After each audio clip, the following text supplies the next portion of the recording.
battle to bring more black voters over to the GOP. President Trump has touted the economic gains for black and Hispanic voters pre-COVID, as well as his work with the First Step Act. But an op-ed in the LA Times argues that the appeal is about something else. Writer Erin Logan says black male support for President Trump is about, quote, toxic masculinity.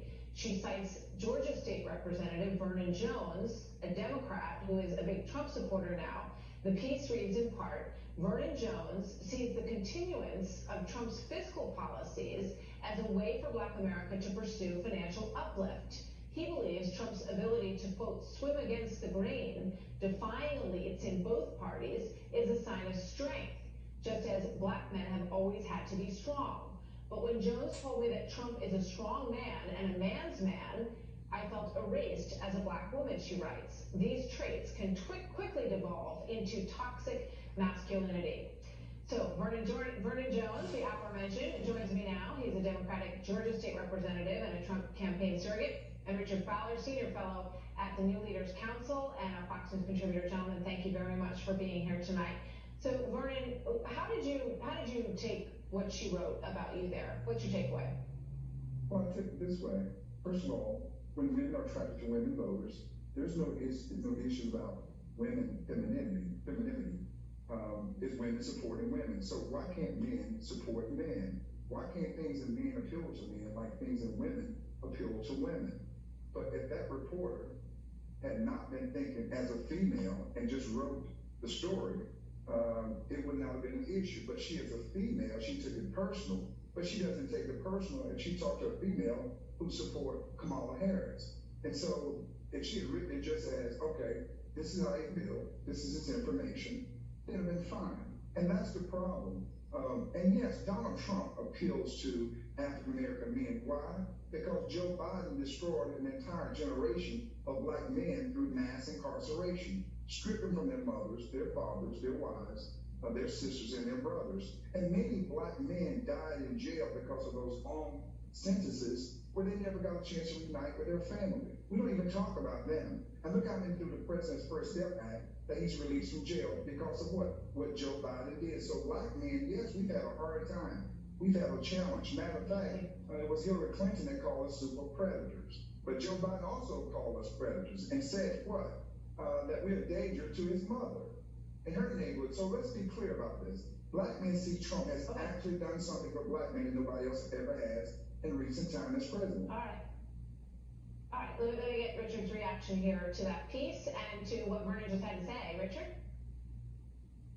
Well, thanks for having me, Martha. And I think the representative is right to some extent. What made Donald Trump so popular in the summer months amongst African-American voters was Joe Biden's vote on the crime bill. But if you take a look at the numbers, which I've done thanks to my folks at Hit Strategies, one of the only millennial-owned polling firms in this country, what they found is this.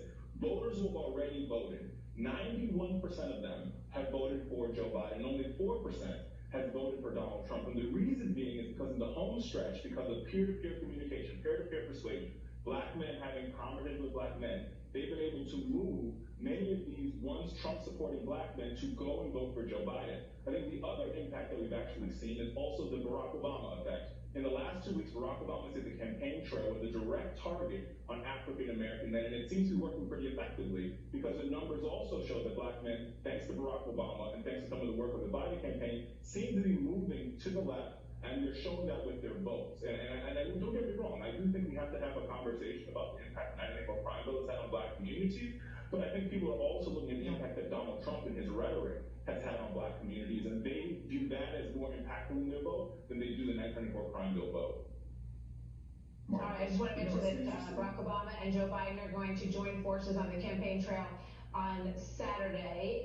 Vernon, do you want to respond to Richard? Yes, here's what's interesting, Martha. Joe Biden nor Barack Obama did anything for black men. And they had 8 years in office. That's actually not true, Black sir. people. Well, That's actually not true. They did not do prison No, it's not, reform. because let me finish now. You let's talk about now. that, You though. talk. Martha. All right, Well, let's get Vernon because to it's answer. and misinformation. Mark, here's a fact. Joe Biden and Barack Obama. Go ahead. Here's a fact. I'm sorry. We'll say Joe Obama. Joe Biden and Barack Obama had 8 years to fix the crime bill. They had 2 years of majority, Democratic House and Senate. As a matter of fact, 60 members in the Senate, which was what? Filibuster proof. Did they do anything for prison reform? No, not anything. Obama meant a lot to black people, Actually, but he didn't do a damn thing for black people. And for him to tell me that Obama helped the black community, Right. you know, name one thing that Joe Biden I'm going to give you 10 seconds, Richard, because I want to be fair, but I got to go, and I'm getting wrapped. Very quickly, Richard, what's your strongest rebut point here before we go? Number one, Barack Obama and Joe Biden worked on equalizing sentences for crack cocaine and coke. Number one. And number two, Barack Obama tried to get criminal reform done, criminal justice reform done. And sadly, Republicans in Congress, the same ones that almost blocked the First Step Act, blocked Barack Obama from getting it done. And these are All right, we got to leave it there, gentlemen. They had to be 6 years. But the fact of the matter is that it was President Trump who did ultimately get it done. Voters can digest that, and they will make their decisions on Tuesday night. I want to thank Vernon Jones and Richard Fowler for being here tonight. Coming up, President Trump's North Carolina rally was postponed tonight due to weather, but elsewhere there is a Trump Pride event going on tonight.